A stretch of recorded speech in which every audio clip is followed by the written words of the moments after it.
ღვთისკენ მიმავალ გზაზე არსებობს სამი მდგომარეობა, როდესაც ადამიანი არ სცოდავს.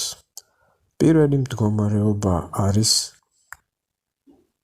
ღვთის მონა, რომელსაც იმდენჯერ მოხვდა მათრახი, რომ აღარ უნდა კიდევ მოხვედრა და იმიტომ არ სცოდავს. მეორე მდგომარეობა მსახური, შეგნებულად ემსახურება ღმერთს ანაზღაურების სანაცვლოდ,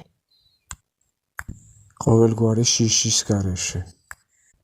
მესამე მამა-შვილური ურთიერთობა, რომელშიც ტკივილის შიშის და ანაზღაურების ნაცვლად სურს წყურია ღვთის საკადრისი საქმეების ხალისით კეთება, რადგანაც მისი საქმე ყველას ინტერესებს მოიცავს და ყველა სულის გადარჩენისკენაა მიმართული, რაც სულის მთავარი მიზანიცაა.